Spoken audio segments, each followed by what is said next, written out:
NIN-ICMR recently publish ചെയ്തിരിക്കുന്ന nutrition guide ലൈൻസിലുള്ള 2000 കലോറിക്കുള്ള food പിരമിഡാണ് നമ്മൾ ഇന്ന് അനലൈസ് ചെയ്യാൻ പോകുന്നത്. അതിൽ അവർ ഏറ്റവും ഇമ്പോർട്ടൻ്റ് ആയിട്ട് പറഞ്ഞിരിക്കുന്നത് നമ്മുടെ ഡയറ്റിൽ ഒരു മീൽ പ്ലേറ്റ് എടുക്കുകയാണ്, അതിൽ ഏറ്റവും കൂടുതൽ വെജിറ്റബിൾസും ഫ്രൂട്ട്സും ആഡ് ചെയ്യാൻ. Actually it's A very good thing. നമുക്ക് ആവശ്യമുള്ള വൈറ്റമിൻസും മിനറൽസും കിട്ടും, നമ്മുടെ സാറ്റിറ്റി ലെവൽ ഇമ്പ്രൂവ് ചെയ്യും, നമ്മുടെ ലോങ്റ്റിവിറ്റിയൊക്കെ എഫക്റ്റ് ചെയ്യും. രണ്ടാമതായിട്ട് അവർ പറഞ്ഞിരിക്കുന്നത് 50% കാർബോഹൈഡ്രേറ്റ് ആഡ് ചെയ്യാനാണ് പറഞ്ഞിരിക്കുന്നത്. ആക്ച്വലി ഞാൻ അതിൽ കൺഫ്യൂസ്ഡ് ആണ്. അത് മീൻസ് എനിക്ക് കുറച്ച് എതിരഭിപ്രായമുണ്ട്. കാരണം എന്ന് വെച്ചാൽ അത്രയധികം കാർബോഹൈഡ്രേറ്റ്സ് നമ്മുടെ ഡയറ്റിൽ ആഡ് ചെയ്യുകയാണെങ്കിൽ നമ്മുടെ സാറ്റിയേറ്റ് ലെവലിനെ ബാധിക്കും. But it really individual preference അനുസരിച്ച് മാറിക്കൊണ്ടിരിക്കും.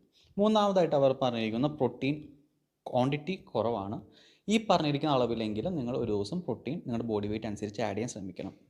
ഇതിനനുസരിച്ച് നിങ്ങളുടെ കാർബോഹൈഡ്രേറ്റ് ഇൻടേക്ക് കുറയ്ക്കുകയും പ്രോട്ടീൻ ഇൻടേക്ക് കൂട്ടുകയും ചെയ്താൽ ഡയറ്റ് കുറേയും കൂടി സസ്റ്റൈനബിൾ ആയിരിക്കും, കുറച്ചും കൂടി ബെറ്റർ ആയിട്ട് നമുക്കത് ഹാൻഡിൽ ചെയ്യാൻ പറ്റും. മൂന്നാമതായിട്ട് അവർ പറഞ്ഞിരിക്കുന്നത് ഫാറ്റിൻ്റെ ക്വാണ്ടിറ്റിയാണ്. ഫാറ്റ് അവർ ഏറ്റവും കുറച്ച് യൂസ് ചെയ്യാനാണ് പറഞ്ഞിരിക്കുന്നത്. അത് ഈ പറഞ്ഞ പോലെ സാറ്റേറ്റ് ലെവൽ തന്നെയാണ്. അതിൽ തന്നെ കുക്കിംഗ് ഓയിൽസ് പരമാവധി കുറച്ച് ഫാറ്റ്, ഡയറ്ററി ഫാറ്റ് നട്ട്സിൽ നിന്നും പ്രോട്ടീൻ സോഴ്സായിട്ട് മിക്സ് ചെയ്ത് വരുന്ന സോഴ്സിൽ നിന്നും ഫാറ്റ് കണ്ടെത്താനാണ് പറഞ്ഞിരിക്കുന്നത്. ഇതിൽ നിന്ന് നിങ്ങൾക്ക് എന്തെങ്കിലും ഡൗട്ട് ഉണ്ടെങ്കിൽ താഴെ കമൻറ്റ് സെക്ഷനിൽ ചോദിക്കുക. I will clear it.